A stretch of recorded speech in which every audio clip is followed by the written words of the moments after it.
then this would be the moment of liberation. So it's a great thing. So to practice with the goal of attaining even a small amount of recognition, even a small amount of stability. This stability we multiply several times in the Bardo, because remember, the body is not there to interfere, and the shamatha, again, your calm abiding meditation will be, your stability would be much greater. So this is a tremendous opportunity. Now, for most practitioners, still this may last, who knows, 5 minutes, 10 minutes, 30 minutes. If it lasts that much, liberation is almost guaranteed. For somebody who is untrained, this moment flashes by. They probably have the experience of passing out. They will pass out through the next stage, the Bardo of Dharmata, which I won't say much about, and they will wake up in the Bardo of Becoming, which is the fourth stage we discussed. Now, right after the clear light is the Bardo of Dharmata, where all these colorful deities, wrathful deities, first peaceful deities and wrathful deities and all this stuff shows up. There is opportunity of liberation there, especially if you practice something called Togyal, which is rare in the West. It includes practices in complete dark for extended periods of time under close guidance. Also, if you practiced sadhanas, deity yoga, if you have a yiram, as it says, a bound deity that you practice, usually it's Vajra Yogini to begin with.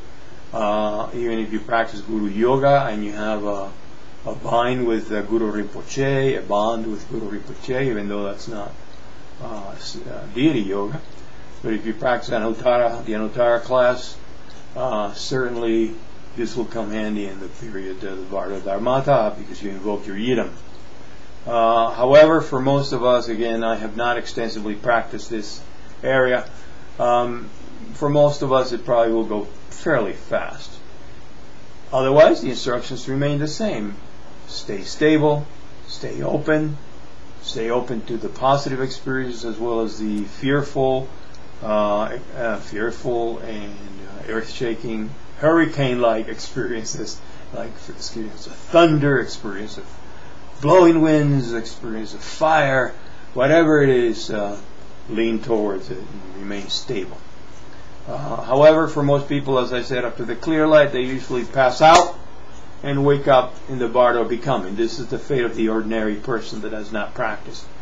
The Bardo Becoming, you are a Bardo being, a Bardoa. You have certain abilities, such as being able to read the minds of people that you knew. The moment you think of a place, if you think of Tibet, you're in Tibet. If you think of your house, you're in your house.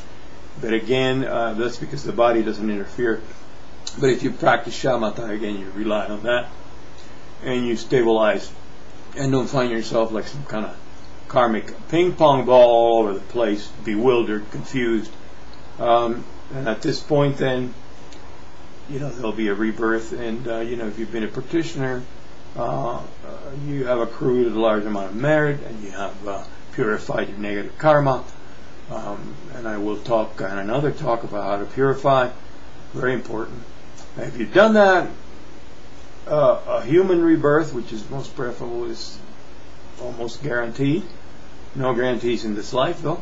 Or a higher rebirth, as a asura or a pleasure being, which are not as useful. But it's all relative, as we said. So there's still opportunity. If you call on the Buddhas, you call on you remember your practice, you call on Guru Rinpoche, your connection to the lineage, is still a chance for the Buddhas to appear and guide you. So this is the process, pretty much. That's it. I forgot to mention again one more thing. When we get to the end of the outer dissolutions, again the physical death, if you might remember, the practice of Poa is very useful.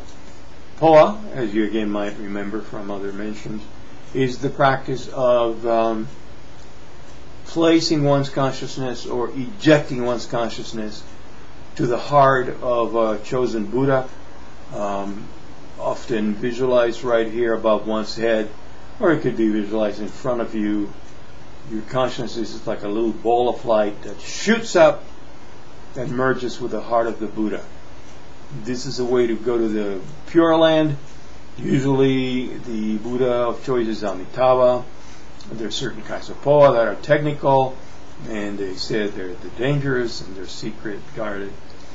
Usually, I was trained in Amitabha poa by Chakdud Kadro, who is wife of, widow, I should say, of Chakdud Tulku at this point, James Romge. Grateful to her, very grateful to her. So that was the Amitabha poa, which is traditional poa, which again is secret. Other people can effect the poa for you. So those around you, if you're a practitioner and you have Sangha members that you trust and you're familiar with the poa, they can help you do the poa. Extremely important, because it's said that if you do that, it's like you're riding a royal train, royal express train to the Pure Lands. You don't go through the stages, you don't go clear light, dharmata, bardo becoming, you don't go through any of that. You go straight to the Pure Land, where conditions for practice are ideal. And that's it for you. However, there's another poa. It's a very simple poa. It can be practiced by anyone. It's more related to something called a Guru Yoga poa. You can visualize Guru Rinpoche if you consider him to be the truth. Or, others prefer to visualize Chenrezi, Bodhisattva of compassion, or indeed Amitabha. Pure Land practices, which are a whole practice in itself, whole sect in itself, extremely popular in Asia, practice with Amitabha. The idea is you just simply, like I mentioned really before, see yourself, your consciousness as light, and that light just doesn't have to go through, through central channel or anything. That light just merges with the heart or the light of the Buddha of choice, usually Guru Rinpoche for the Guru Yoga. Now, I've had some folks express skepticism about this, interestingly enough. I did some training under Dudjön Rinpoche's son, Lama Shenpen Dawa, and he was really amazed that Soja Rinpoche would recommend Guru Yoga poa. He said you need extreme faith, extremely strong faith to practice Guru Yoga poa. However, I have discussed this with senior students at Rigpa, which is Soja Rinpoche's organization, and Lama Shenpen, and they assure us that this more gentle, easily practiced, safe form of poa, which can be also a form of healing, can be practiced and is effective. So you need not be concerned if you get some static or some doubt, even from lamas, because there's other lamas that stand behind it. Lama Shenpen, her teacher, Kenshin, the name escapes me now, but it's not Kenshin Tangwa, he's a different teacher. But in any case, it's solid. All right. Well, listen. These are the stages. As I said before, this is going to be a long talk, and I suggest you either watch it again, take notes, or better yet, buy the book. And as always, practice every day. Strong practice to you. Remember, there's a huge array of practices, and we choose those one or two or three main practices that are congenial to us. The practice of Guru Yoga, which I'll also explain at some other time, extremely powerful and congenial with, again, Guru Yoga poa and Deity Yoga, even though it's not in that class. So, again, many things we can do now and then, but the time to train is now. Don't wait till you're sick and dying, although even then, there's a chance. I wish you well in your practice. Tashi Delek, and until we meet again.